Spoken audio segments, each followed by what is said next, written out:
Bonjour à tous, j'espère que vous allez bien. On se retrouve aujourd'hui pour que je puisse vous présenter ma wishlist parce que même si je suis en no-buy pour ce mois de novembre, eh bien ma wishlist elle continue quand même de s'agrandir et j'ai quand même quelques petites choses à vous présenter. Je me suis dit que ça pouvait être sympa de faire ça comme ça et je vais essayer de faire catégorie de livres par catégorie de livres. Donc on va commencer par la romance, ensuite on passera à la fantasy. J'ai quelques jeunesses, quelques thrillers et puis les autres que je n'ai pas su classer qui sont présentés à la fin. Donc si jamais il y a des catégories qui vous intéressent plus que d'autres, je vous ferai un petit timecode pour pouvoir passer de l'une à l'autre. Petite précision également, si vous me voyez regarder sur le côté, c'est parce qu'en fait, j'ai toutes les informations de ma wishlist sur ma tablette et en fait, je retiens pas tout dans ma tête. Donc, j'ai besoin de mon petit post-it parfois pour me souvenir de certaines informations. Donc voilà, si vous me voyez regarder sur le côté, c'est surtout à cause de ça. Donc on va commencer avec la romance et le premier livre qui est dans ma wishlist, dans la sélection romance, c'est Ashes Falling for the Sky de Neil Gaiman et de Mathieu Guibé aux éditions Albin Michel. Donc c'est un livre d'amour, de romance, mais un peu, je pense, dark romance, enfin un petit peu, vous savez ce livre avec des personnages un peu torturés, et justement, j'en entends beaucoup parler en bien, donc je me suis dit, moi qui n'ai pas forcément l'habitude de lire des romances contemporaines, eh bien j'avais envie de tester. Donc en fait, ça va être l'histoire de Sky qui arrive à l'université, donc Sky est une jeune fille, et elle a envie de laisser derrière elle son petit côté de jeune fille sage, et donc elle va jeter son dévolu sur Ash, qui est lui, le garçon brun, ténébreux. Vous voyez, un peu à la mode, je pense, à mon avis, il est un peu comme Damon. Enfin, je sais pas pourquoi, je l'imagine comme Damon dans The Vampire Diaries. Parce que, je sais pas, je pense que c'est un peu le personnage ténébreux, sauf qu'en fait, nos deux personnages, donc Sky et Ash, ont tous les deux un passé un peu difficile, visiblement. Et ils vont apprendre à se connaître, ils vont apprendre, à mon avis, à s'aimer. Alors que voilà, ils ont tous les deux ce passé un petit peu compliqué, donc j'ai très hâte de découvrir ça, et donc il est sur ma wishlist. La seconde romance qui me tente actuellement, c'est Icebreaker de Anna Grace, et donc c'est l'histoire de Anastasia et de Nathan qui sont pareil, je pense un peu ennemis parce que voilà, ils sont dans deux mondes différents, donc en fait l'une est patineuse et l'autre est joueur de hockey. Alors je sais qu'il y a tout un truc sur les romances hockey, glace, enfin je vous avoue je connais pas du tout, moi j'ai jamais lu ça. Et pareil, c'est une romance contemporaine, j'ai pas du tout l'habitude de lire ça, mais je sais pas, il me tente vraiment fort. Et donc voilà, l'histoire c'est que Anastasia est patineuse, Nathan est hockeyeur, je crois que c'est comme ça qu'on dit. Et en fait, ils vont devoir partager cette patinoire, il va y avoir un problème, et en fait ils vont devoir partager la patinoire et ils vont devoir apprendre à cohabiter. Et je pense que bien évidemment, ça va cohabiter un peu plus que sur la glace. Voilà. Mais Icebreaker est un livre que j'ai vraiment envie de lire cet hiver, donc je pense que début décembre, quand j'aurai fini mon petit no-buy, je pense qu'il va rejoindre ma bibliothèque. On passe maintenant à ma sélection fantasy, qui est le plus gros morceau de ma wishlist, étant donné que c'est le style que je lis le plus. Alors, il faut savoir que moi j'adore la fantasy depuis toujours. Parfois j'ai un petit peu du mal à me dire que je lis que ça, et je m'en rends compte, en fait je lis quasiment que ça. C'est pour ça d'ailleurs que j'ai mis quelques romances contemporaines. Il y en a deux. Voilà, je me rends compte finalement qu'il n'y en a que deux dans ma wishlist, ce qui n'est pas énorme. Mais je pense que si les deux que je vous ai présentés juste avant me plaisent, je pense que je partirai un peu plus souvent sur de la romance contemporaine. D'ailleurs, et je vous le dirai aussi pour un autre style, si vous avez des recommandations en romance, n'hésitez pas à les noter en commentaire, parce que franchement, j'aimerais bien me lancer un peu plus, mais je ne sais pas par quoi commencer. Donc n'hésitez pas à dire en commentaire vos romances contemporaines préférées. Alors la première fantaisie qui se trouve sur ma wishlist, c'est L'or de Alexandra Bracken aux éditions de Saxus. Et j'aimerais bien avoir la petite version collector qui est sortie là dernièrement. Je vous mettrai les petites images ici, hein, donc vous la voyez là certainement au-dessus de ma main. Mais donc oui, c'est un livre que j'avais déjà entendu parler, je l'avais déjà vu en poche. Je crois qu'il était sorti en poche. Enfin bref, je l'avais déjà vu, mais pas dans la version collector. Et c'est vrai que la version collector, je l'ai tenue en main, je l'ai vue et je la trouvais magnifique. Donc je me suis dit que voilà, j'allais la rajouter sur ma wishlist. Dans L'or, on va suivre une jeune fille qui s'appelle justement Laure et qui a décidé de fuir un jeu meurtrier qui s'appelle l'Agone. Le l'Agone, en réalité, c'est pendant une semaine, 9 dieux grecs qui vont pouvoir aller sur Terre. Enfin, pouvoir est un bien grand mot. Ils vont devoir aller sur Terre pendant une semaine où ils vont être traqués par des chasseurs d'une grande lignée. Pourquoi? Parce qu'en fait, ils ont défié Zeus et Zeus n'était pas content, donc il leur a dit « vous allez faire ça » et puis basta. Et donc voilà, ces humains doivent tuer des dieux pour pouvoir s'emparer de leur pouvoir et de leur vie éternelle. Sauf que notre héroïne, Laure, elle a décidé de ne pas faire ça. Toute sa famille a été décimée et donc elle dit « moi, je le fais pas, basta, merci à vous ». Et en fait, lorsque ce jeu commence au niveau de l'histoire, elle va rencontrer en fait Athéna et un autre personnage et en fait elle va s'associer avec eux pour pouvoir détruire la personne qui a tué la famille de Laure. Et donc c'est ça un petit peu ça l'histoire de Laure.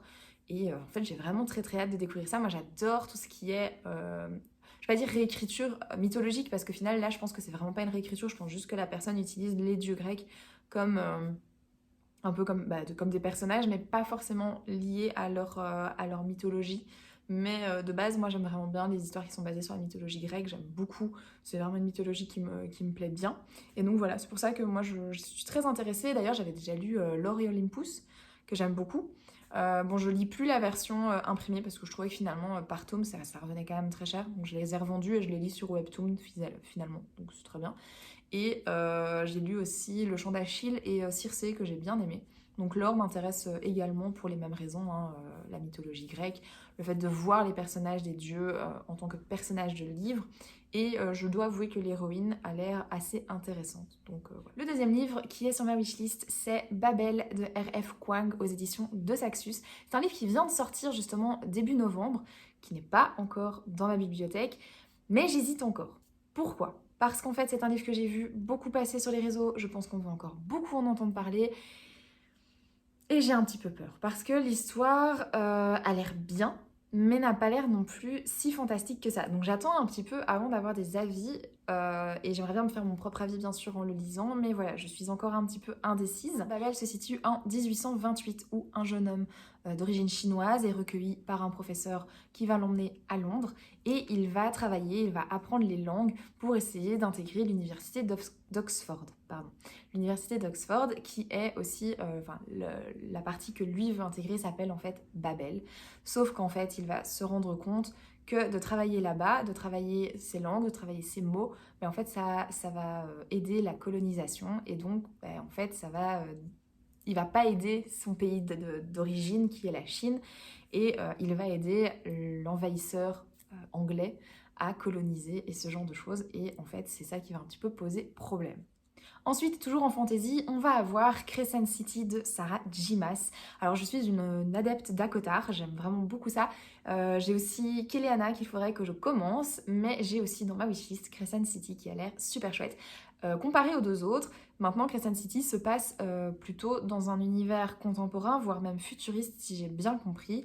Et on va y suivre Brice, une jeune femme qui est mi-fée, mi-humain, qui a une belle vie, qui travaille dans un antiquaire, elle vend des artefacts magiques, tous les soirs elle sort, elle fait la fête, enfin bref, elle a une superbe vie jusqu'au jour où un meurtre est commis à Crescent City. On la retrouve 2 ans plus tard où sa vie n'est plus aussi belle qu'avant et un nouveau meurtre est commis et elle va se retrouver dans cette enquête, elle va devoir trouver qui est le meurtrier, elle va être aidée d'un autre personnage qui s'appelle Hunt, qui lui est un ange déchu avec un passé un petit peu sombre. Et donc voilà, j'ai vraiment hâte de découvrir Crescent City. Honnêtement, je suis jamais déçue de la plume de Sarah J. Maas et le fait que ce soit un univers qui n'est pas du tout, fantastique, on s'entend, hein, mais je veux dire, on n'est pas dans la fantaisie des forêts et du monde, voilà, comme on pourrait avoir avec Akotar ou Keleana, je suppose, mais parce que j'ai pas encore lu Keleana, mais vous voyez ce que je veux dire, on n'est pas du tout, on est plus dans un monde, je sais pas pourquoi, mais ça me fait penser à du steampunk. Alors si ça se trouve, ça va être un monde un peu steampunk, je ne sais pas, mais je pense que voilà, on est vraiment plus sur de contemporain, et donc ça m'intéresse vachement de lire ça. Mais pareil, c'est de nouveau des grosses briques, donc c'est dans ma wishlist, mais c'est pas pour tout de suite à mon avis, parce que j'ai encore plein d'autres choses à lire, mais ça reste quand même dans ma wishlist. Le prochain livre sur ma wishlist, il s'agit de Prince captif de C.S. Paca. Pareil, j'en ai entendu beaucoup parler et en fait au début j'étais pas trop chaud. Puis finalement je me suis dit pourquoi pas, en fait ça a l'air sympa. C'est une romance MM, je n'en ai pas lu énormément. Ça m'intéresse donc de découvrir ça. Et pour la petite histoire, on va suivre Daemon qui est le prince héritier d'un royaume. Sauf qu'un jour son demi-frère va le faire arrêter, va le destituer de son trône, le destituer de ses titres, et il va être envoyé dans un royaume voisin, un royaume surtout ennemi, et où il va être donné en esclave. Il est esclave de Laurent, et en fait il va s'associer à ce beau et séducteur jeune homme magnifique qui, on le sait déjà, et je suppose que je ne me trompe pas, mais qui va devenir le love interest de Daemon, bien évidemment. Je suppose que ça va être un petit peu ce personnage un peu dark qui va devenir pas du tout dark finalement. En fait, je suis sûre que c'est le personnage qui va derrière toutes ces apparences être en fait un petit cœur de beurre. Et ils vont devoir s'associer, sauf que Daemon ne peut pas évidemment oublier la raison pour laquelle il s'associe, c'est récupérer son trône. Et le dernier en fantasy, il s'agit de Foxglove, qui est la suite de Belladonna que j'ai lu dernièrement. Donc c'est le tome 2. J'ai compris en faisant mes recherches du coup qu'il y aurait 3 tomes, ce qui me fait un petit peu peur, pour être tout à fait honnête, parce que j'attends de voir le tome 2, mais déjà dans le tome 1, je trouvais qu'il y avait quelques longueurs. Ici, le tome 2, il y a un nouveau personnage qui apparaît. Je vous donne pas le résumé du tome 2 parce que justement ça spoil à crever le tome 1, mais il y a un nouveau personnage qui apparaît et j'ai un petit peu peur de ce que ça va donner, et en me disant qu'il y a un tome 3 après, j'ai encore un petit peu peur, mais en tout cas moi j'avais bien aimé le tome 1, je vous dis j'avais découvert le truc après 20 pages, enfin le Love Interest en tout cas je l'avais trouvé après 20 pages, il y a plein de trucs que j'avais compris très très vite, sauf la fin, évidemment la fin était vraiment un énorme plot twist que j'avais adoré, et voilà il me donne très très envie parce que c'est la suite, qu'il y avait ce plot twist à la fin du 1, que j'ai hâte de découvrir la suite, mais si ce tome 2 ne me convainc pas à 100%, je ne prendrai certainement pas le tome 3. On passe maintenant à la catégorie jeunesse, et en fait je n'en ai qu'un à vous présenter qui est dans ma wishlist, qui je pense rejoindra mes étagères avant la fin de l'année. Il s'agit des Mémoires de la forêt, le tome 3 de Michael Brun-Arnaud, et toujours illustré par Sanoé, et c'est toujours édité à l'école des loisirs. Dans ce 3e tome, on va partir sur la saison de l'hiver et l'approche de Yule, et donc de la fête de Noël. Les parents de Bartholomé Renard, donc Pimprenel et Séraphin, doivent partir chercher un cadeau dans une sombre vallée qui s'appelle Sombre Hiver. Et en fait, ils ne reviennent pas. Donc Bartholomé va prendre son oncle Archibald, il va lui dire viens, on va les chercher, et ils vont monter dans un train. Ça va être trop bien. Et donc voilà, je pense que ça va être de nouveau une super belle lecture, donc ça va être horrible. Genre, je suis sûre que la fin, où je pense que je vais de nouveau chialer sa mère. Mais voilà, j'adore les Mémoires de la forêt, déjà tome 1, tome 2. J'ai vraiment une préférence pour le tome 2 qui se passait en automne. Et là, ça se passe en hiver, donc je pense que ça va être une lecture méga chouette pour l'hiver, justement. Et pour les alentours de Noël, même si je pense que ça va de nouveau être triste. Mais bon. Dans la sélection de livres dont je ne savais pas comment les classer, vous avez également Mexican Gothic de Silvia Moreno Garcia, et c'est édité chez Brajlon. Dans Mexican Gothic, on va suivre Noémie qui, suite à un appel un petit peu étrange de sa cousine qui vient de se marier, elle va se rendre en fait dans le manoir de celle-ci, dans le manoir de la famille de son époux. Et elle se rend compte qu'en fait, il y a des choses bizarres. Alors, on ne sait pas trop ce qui se passe, on ne sait pas trop tout ce qui se trame dans ce manoir qui s'appelle High Place. Mais voilà, elle se rend compte qu'il y a quelque chose de vraiment bizarre. C'est vraiment un livre assez donc gothique, un peu fantasy, et il me semble un peu thriller également. Je vous avoue, je me suis pas trop spoilée, j'ai pas trop regardé trop de résumés parce que je voulais vraiment garder ce mystère un petit peu entier pour pouvoir le découvrir à mon aise et pouvoir le découvrir selon ma vision des choses. Et bien voilà, j'ai réussi à vous présenter toute ma wishlist. Il y a juste une catégorie que je n'ai pas faite parce qu'en fait je ne sais pas quoi choisir. J'ai très envie de me lancer dans les cozy mystery, mais j'y connais rien. Alors absolument rien du tout. J'ai vu passer dans mes librairies des trucs genre les Dames de Marlowe ou ce genre de choses, les trucs du Yorkshire là, mais Yorkshire, je sais pas comment on dit. Mais voilà, je sais pas dans laquelle me lancer, donc si vous avez des cozy mystery à recommander, n'hésitez pas à le noter en commentaire, ça me ferait super plaisir.